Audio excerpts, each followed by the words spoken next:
오늘 말씀은 구약성경 열왕기하 20장 1절 말씀을 같이 함께 읽고 말씀을 나누도록 그렇게 하겠습니다. 구약성경 597조 열왕기하 20장 1절 말씀을 같이 한번 읽어보겠습니다. 다 찾으셨죠? 함께 읽겠습니다. 시작. 그때 히스기야가 병들어 죽게 되매 아모스의 아들 선지자 이사야가 그에게 나와서 그에게 이르되 여호와의 말씀이 너는 집을 정리하라 내가 죽고 살지 못하리라 하셨나이다. 1절만 먼저 읽었습니다. 우리가 사실 이 당시에 어떤 시대적 배경을 이렇게 좀 생각해 보면은 국내적으로는 어떻게 보면은 굉장히 좀 극도의 종교적으로 타락으로 인해서 나라가 병들어 있는 그런 상태에 있었고, 그리고 이제 대외적으로 보면은 강대국인 아수르에 의해 가지고 참 위험을 받고 있는 그런 심각한 그런 상황이었다라고 이렇게 참 볼 수가 있습니다. 여러분이 잘 아시는 대로 히스기야 왕을 이렇게 생각할 때 히스기야는 나이가 25세가 되어가지고 남유다의 13번째 왕이 이렇게 돼가지고 결국은 예루살렘에서 29년을 이렇게 다스렸습니다. 나라를 다스린 왕인데, 히스기야 왕을 이렇게 보면은 열왕기하 18장 5절에 보면 그런 말씀이 있습니다. 히스기야가 참 하나님을 의지하고, 그리고 정말 그의 전후에 유다에 이와 같은 왕이 없었다 이렇게 기록을 하고 있는데, 히스기야 같은 경우는 참 하나님 보시기에 정말 이렇게 진실과 전심으로 살아온 그런 왕이었고, 또 오랫동안 유다 나라가 지키지 않았던 유월절 절기를 회복시키는 왕이 바로 히스기야 왕입니다. 그리고 모든 우상들을 다 깨뜨리고 우상들을 이렇게 제거하고 하나님의 성전을 또 깨끗하게 그렇게 하고 제사장들을 또 재정비하고 온 회중이 하나님을 기쁨으로 또 즐거움으로 찬양하고 예배를 드릴 수 있도록 정말 굉장히 좀 힘썼던 왕 중에 한 사람이 바로 히스기야 왕인 것을 우리가 보게 됩니다. 그런데 우리가 이 말씀의 본문에 있는 이 말씀을 이렇게 다시 한번 제가 보겠습니다. 20장 1절에 보니까 그때에 히스기야가 병들어 죽게 되었다 이렇게 참 말씀을 기록하고 있습니다. 이때 당시가 어느 때냐면은 히스기야가 25세의 왕이 돼가지고 14년 동안 이렇게 나라를 이렇게 다스린 그런 상태고, 이때 당시에 히스기야 왕이 나이가 39세였습니다. 그리고 아직은 이렇게 자기를 이어가지고 나라를 다스릴 그런 아들이 없는 그런 상태였는데 병들어가지고 이렇게 죽게 된 그런 상황이 되었다라고 이렇게 말하고 있습니다. 그리고 하나님이 그때 당시 이사야 선지자를 통해서 이렇게 히스기야 왕에게 통보를 해라. 너는 네 집을 다 정리하라. 너는 앞으로 죽겠고 살지 못할 것이다 라고 하는 것을 이렇게 이사야 선지자를 통해 가지고 이렇게 참 통보를 하는 걸 볼 수가 있습니다. 우리가 이 말씀을 보게 되면 너는 집을 정리하라 그랬는데 어떤 분들은 그런 것 같아요. 저 자신도 뭐 그럴 때가 있지만은 정리하고 정돈하고 이렇게 좀 개념을 좀 이해를 못하는 그런 경우들이 좀 들어 있습니다. 근데 이 정리라는 것은 여러분 잘 아시는 대로 그 불필요한 것을 싹 모아가지고 다 처분해버린 거, 없애버린 것이 정리죠. 그렇죠. 예. 근데 정도는 뭡니까? 정도는 필요한 것을 제자리에다가 이렇게 앉혀놓는 게 이게 정돈이죠. 그죠? 그러니까 이제 그 자칫 잘못하면은 정돈을 해야 되는데 정리하라 그러면 그냥 다 없애버리면 안 되겠죠. 그죠? 그래서 이제 여기에서 하나님이 이사야 선지자를 통해 가지고 그 히스기야 왕에게 이런 참 나라가 참 그런 아주 어수선한 그런 가운데서 막 우상으로 인해 가지고 나라가 병들어 있는 상황에 있고 또 대외적으로는 아수르에 지금 이렇게 위협을 받고 있는 그런 심각한 그런 가운데 있고 이제 히스기야 왕 같은 경우는 지금 나이가 39밖에 안 됐고 아들은 없고 그 상황에서 지금 병들었고 이런 상황에서 굉장히 힘든 그런 상황인데 이사야 선지자가 이렇게 히스기야 왕에 와가지고 하나님 말씀에 당신은 지금 당신 집을 다 정리하라고 했습니다. 당신은 죽고 살지 못합니다. 당신 지금 무릎에 이렇게 다리에 병이 들어가지고 살이 지금 썩어가고 있는데 당신은 이제 못 삽니다. 이렇게 이제 통보를 했단 말이에요. 그래서 이 말씀을 보면서 사실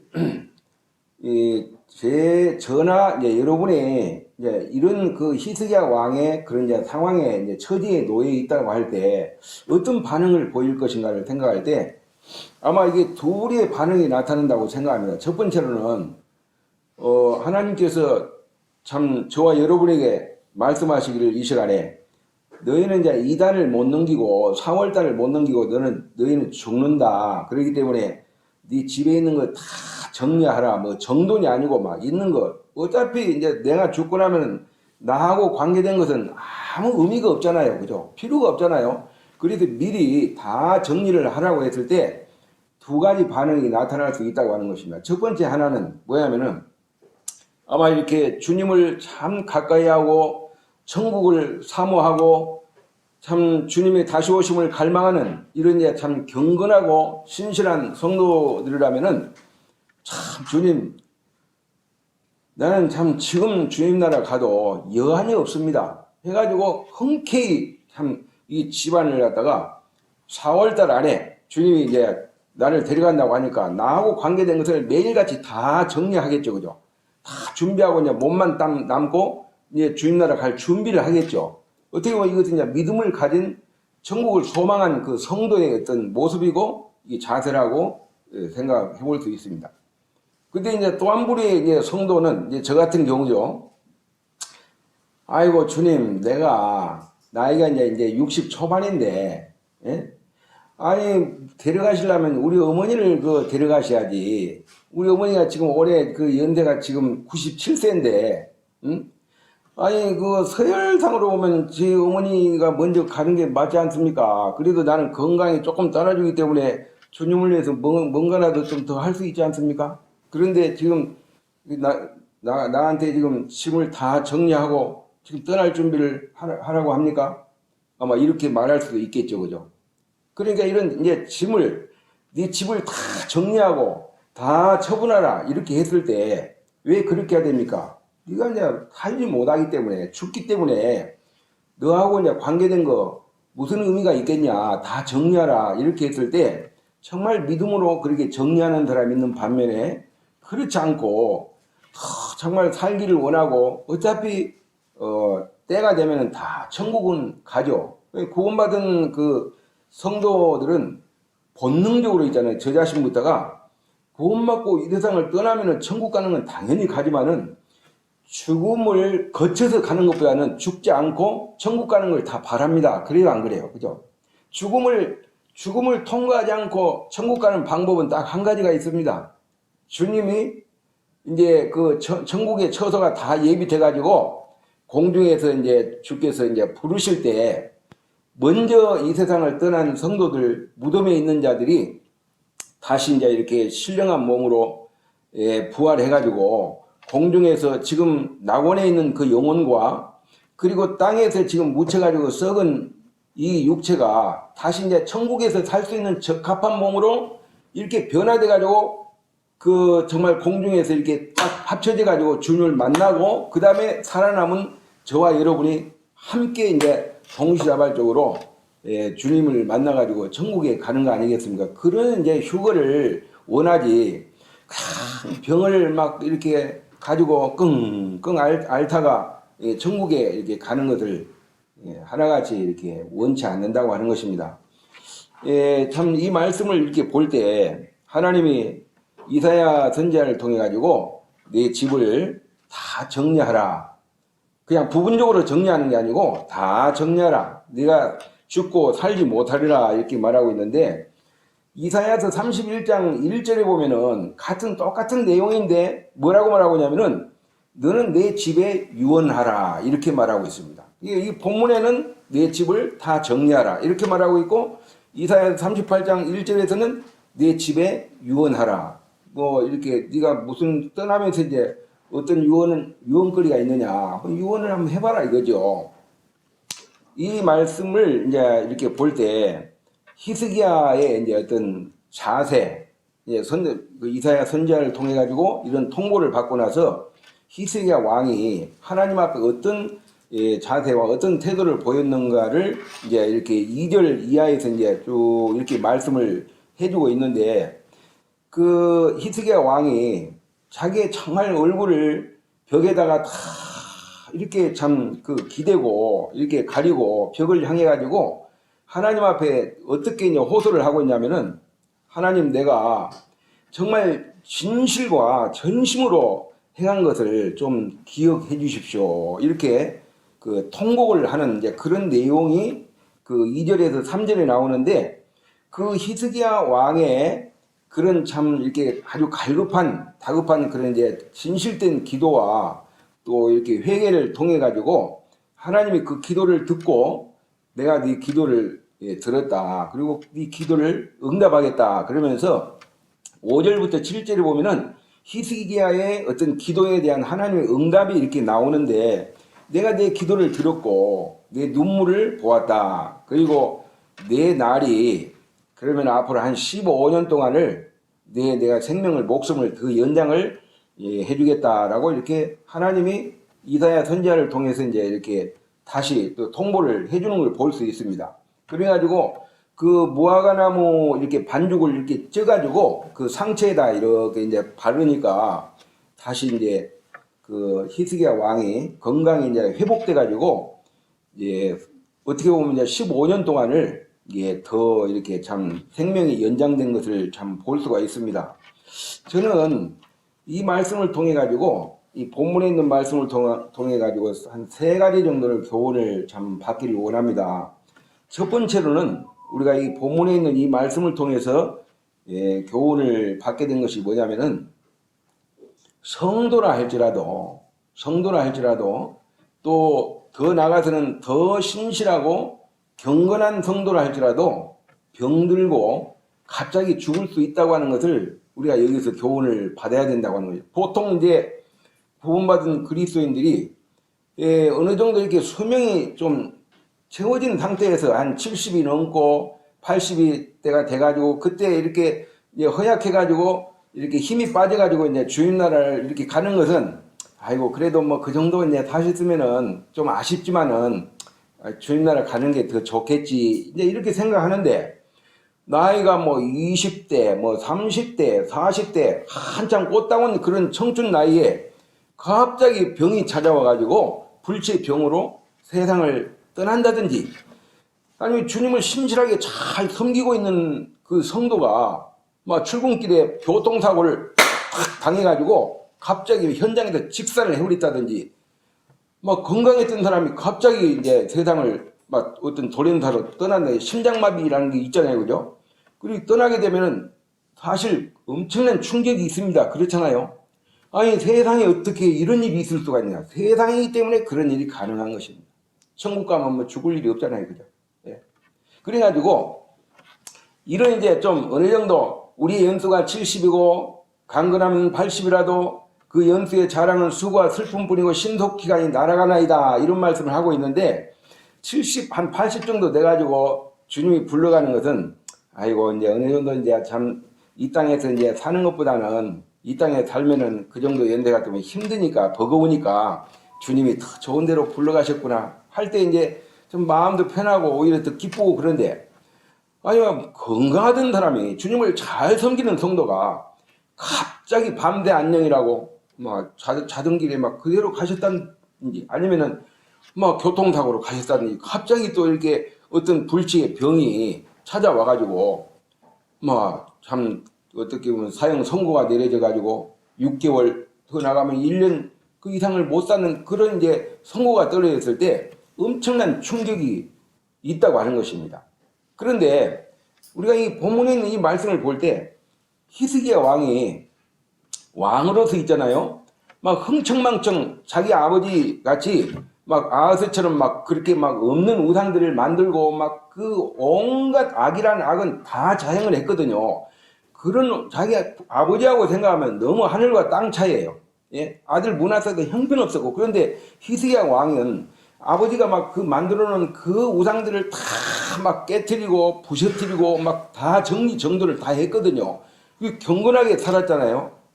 정말 하나님을 전심으로 의지하고 이런 왕이 갑자기 병들어가지고 지금 이제 죽게 된 그런 상황이 이렇게 놓여있을 때 어떻게 보면 사형 선고가 내려진 거예요. 이사야 선지자를 통해 가지고 너는 죽는다. 그래서 내 집을 다 정리하라. 이렇게 했을 때 이게 참 주변에 있는 참 사람들이 이게 히스기야 왕을 생각할 때 어떻게 이럴 수가 있는가?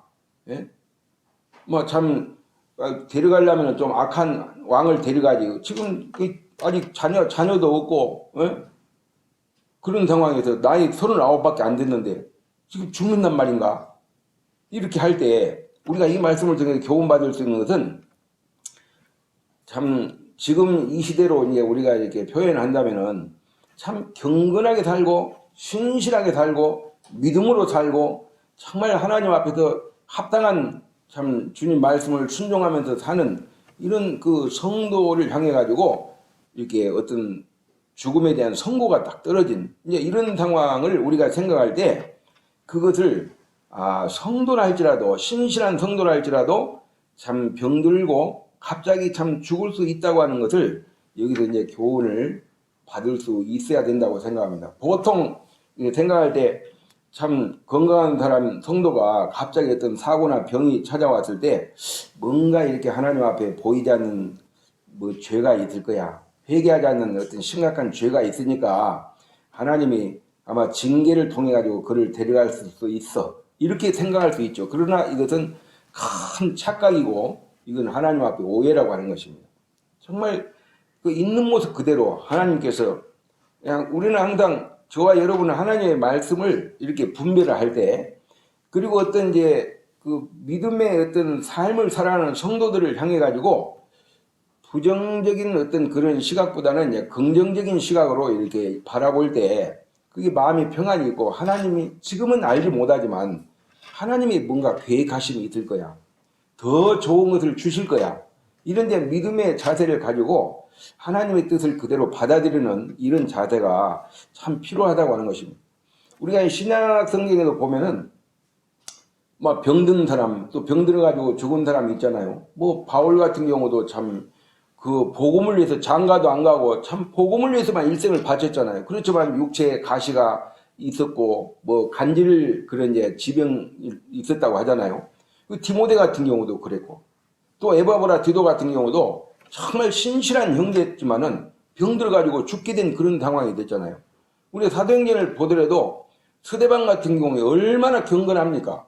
그런데 그는 젊은 나이에 한참 일할 나이에 결국은 막 그냥 돌에 맞아가지고 참 죽음을 당하게 되고 세례 요한 같은 경우도 그래요. 예수님보다 6개월 먼저 온 세례 요한 같은 경우에도 할 말 했거든요. 할 말 했어요. 막 헤롯 왕에게 막 그냥 당신이 그 여자를 취한 것은 합당치 않다. 그런데 결국은 이제 옥에 갇히고 나중에는 막 그냥 목배임을 당했잖아요. 그런 걸 볼 때 이제 우리가 어떤 자세를 가져야 되면 그 성도를 주님의 이 세상에서 먼저 이렇게 데려간 것은 자기 임무가 하나님께서 맡겨진 그 사명과 임무가 다 마쳤기 때문에 일찍이 이제 임무를 마쳤기 때문에 주님이 더 이제 할 일이 없기 자기 할 일을 다 했기 때문에 주님이 데려가셨구나. 이런 자세를 가질 때 마음이 평안이 있고, 주님 나라 가면은 그 성도를 참 보겠구나. 예. 예전에 어떤 형제님이 이제 서울에서 이제 병원에 이제 차를 제가 픽업을 해가지고 이제 이렇게 왔어요. 근데 집 앞에서 내리면서 그 형제님 저한테 그러는 거예요.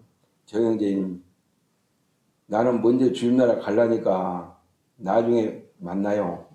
뭐 그래가지고 참 그래요. 악수하고 돌아오는데 얼마나 참 눈물이 나오는지, 참 하나님의 참 이렇게 뜻이 계신다고 생각합니다.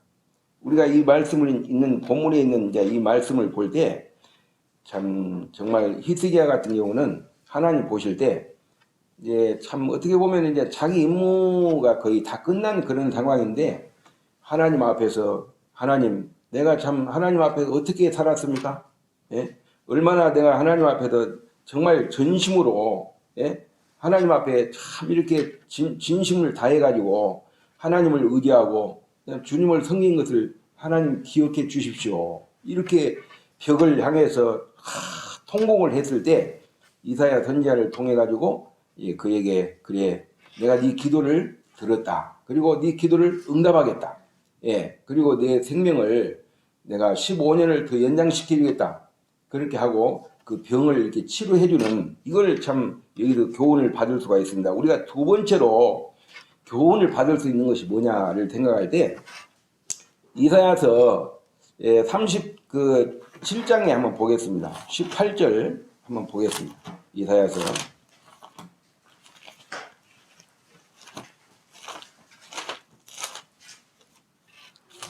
이사야서 38장이네. 38장 17절 이 말씀을 같이 한번 읽어보겠습니다.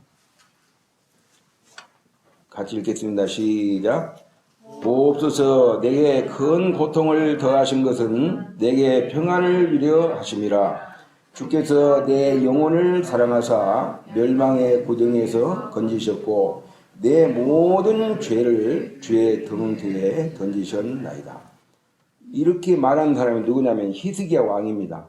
히스기야 왕이 이제 병에서 노임을 받고, 그리고 나서 하나님 앞에서 이제 깨달은 것이 뭐냐면은, 이 히스기야 왕이 이제 이런 고백을 하게 되죠. 우리가 이 두 번째로 이 말씀을 통해 가지고 히스기야의 어떻게 보면 이제 어떤 선고가 내려진 이제 이런 상황을 통해 가지고 두 번째로 이제 교훈을 받을 수 있는 게 뭐냐면은, 히스기야 이 왕의 그 영혼을 구원하시고, 하나님의 어떤 관점에도 볼 때 그렇다고 하는 것입니다. 히스기야 어떤 영혼을 구원하시고 이 십자가 복음을 계시하기 위해서 이와 같은 일을 허락하셨다고 하는 것입니다. 그러니까 있잖아요. 건강하게, 편안하고 건강하게 이 세상에서 그냥 이렇게 살다가 그냥 기분 좋게 지옥에 떨어진 것보다는 있잖아요. 참 어렵게 살고 또 병으로 인해서 막 좀 시달리고 참 막 고통을 당하고 막 그런 가운데서 세상에서 왕따도 당해보고, 예? 막 굶주려보기도 하고 몸이 아파가지고 막 그냥 고통도 당해보고, 어떻게 보면 이제 세상에서 막 소망이 끊어지고 그런 가운데 있을 때 뭔가 이렇게 자기 영혼을 돌아보거든요. 그러면 인생이 어디서 왔는가? 그리고 왜 사는가? 사람이 죽으면 어떻게 되지? 이런 것도 자기 인생에 대해서 좀 고민하고 삶에 대해서 고민하고 막 앞만 보고 가다가 있잖아요. 뭔가 좀 어떤 생활 속에서 큰 막 그냥 위기가 찾아오고 문제가 생겼을 때요. 가다가 앞만 보고 가다가 발걸음을 멈추고 뒤를 이렇게 한번 돌아보는, 내가 어떤 인생을 살아왔는가? 그리고 현재 멈춰있는 상황에서 내가 지금 어떤 인생인가? 앞을 바라볼 때 내가 어떻게 살아가야 되는가? 이런 걸 좀 생각하고 자기 인생을 고민하고 이제 그래야 되는데, 그렇지 않고 있잖아요. 막 건강하고 세상적으로 편안하고 그러면은 이걸 생각을 안 해요. 네. 오늘도 이제 우리 제자매님 그 지인 되신 분, 그 여자분 한 분이 이렇게 예배당에 오셔가지고 오후에 잠깐 보험계절을 했는데, 뭐 참 세상적으로 참 뭐 건강하고 뭐 재물도 많고 뭐 아무 살아가는데 뭐 부족함도 없고 그러면은 인생들이 하나님 앞에 절대로 나오지 않습니다. 예. 세상적으로 살죠. 그렇지만 뭔가 이렇게 살아가는데 힘들고 참 고통스럽고 뭔가 모르게 참 일이 꼬이고 그렇게 할 때 있잖아요. 교회를 한번 나가볼까 이런 마음이 생기고 하나님 말씀을 한번 들어볼까 그런 마음 가운데서 이제 이렇게 마음이 조금 열릴 때 하나님 말씀을 들으면서 뭔가 이렇게 좀 긍정이 되고 아멘이 되고 그러면서 있잖아요. 역사가 일어나요. 왜냐하면 믿음은 들음에서 나기 때문에 들음은 그리스도의 말씀으로 말미암기 때문에 그렇다고 하는 것입니다. 그래서 저는 복음을 전할 때요. 참 이 말씀을 많이 인용을 하거든요.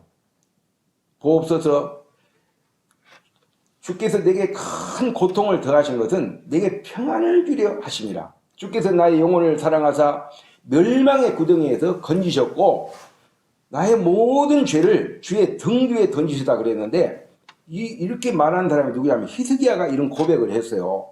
이 히스기야는 그 육체의 병을 통해 가지고 이미 사형 선고가 내려진 상태에서 참 생존 본능 그런 걸 갈망하는 가운데서 참 벽을 이렇게 얼굴에 향하고 그런 가운데서 하나님께 참 정말 나를 좀 기억해 달라고 더 나를 살려달라고 했을 때 하나님이 그걸 통해 가지고 히스기야가 깨닫는 것이 뭐냐면은 영혼의 구원을 깨달았다고 해요. 육체의 질병도 치유가 됐지만은 영혼 구원을 깨달은 거예요. 어떻게 보면 눈에 보이는 육체는 있잖아요. 현상이에요, 현상. 안에 있는 보이지 않는 부분은 영혼은 본질 아닙니까? 본질. 요한복음 6장 63절에서 주님 말씀하셨어요. 살리는 것은 영이니 육은 무익하다. 내가 너에게 이런 말이 영이고 생명이다 그랬는데 여러분 현상이 중요합니까? 본질이 중요합니까? 본질이 중요하죠. 본질이. 세상 사람들 있잖아요. 그냥 현상을 위해서 살아가요. 눈에 보여지는 부분, 육체를 위해서 살아간다고 하는 것입니다. 뭔가 편안하고 안락하고 그런 걸 이제 추구하면서 살죠.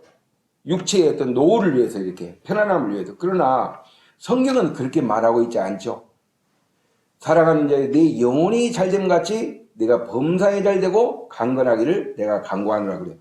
맨 처음에 영혼이에요. 영혼. 성경에도 말하는 건 우리 영혼이 잘 돼야지 영혼 잘못되면 끝나버리는 거예요. 인생 망해버리는 거예요. 이 영혼이 잘 돼야 돼요. 그리고 범사가 잘 되고 그리고 강건해야지 영혼은 막 그냥 패댕기 쳐놓고 영혼은 돌아보지 않는 가운데서 막 육체를 위해서만 하고 막 살이 한번 가보세요.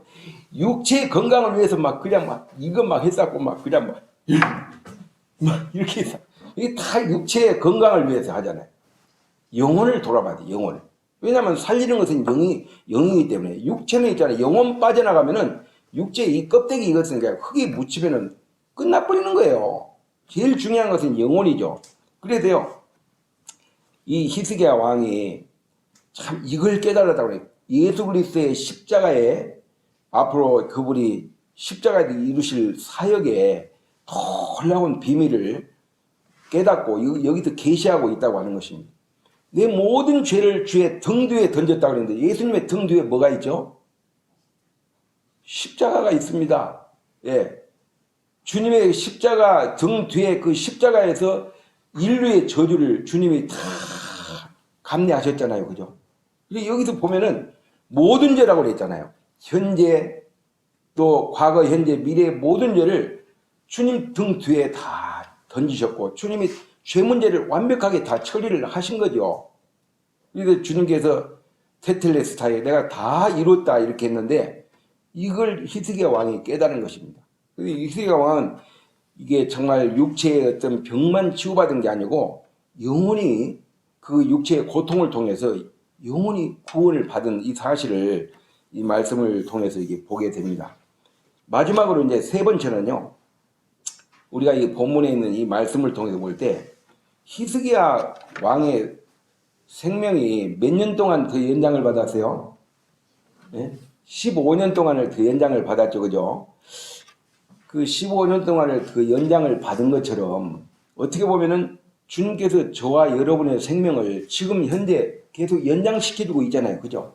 데려갈 수도 있지만 지금 연장시켜주고 있잖아요. 근데 왜 저와 여러분의 생명을 지금 데려가지 않고, 예? 어떤 때는 막 참 고통스럽기도 하고, 어떤 때는 또 이렇게 몸이 뭐 건강할 때도 있고, 그렇지만은 어쨌든 하나님이 이런 상황에서 저와 여러분을 데려가지 않고 이 땅에 두신 데는 다 이유가 있고 어떤 목적이 있겠죠, 그죠?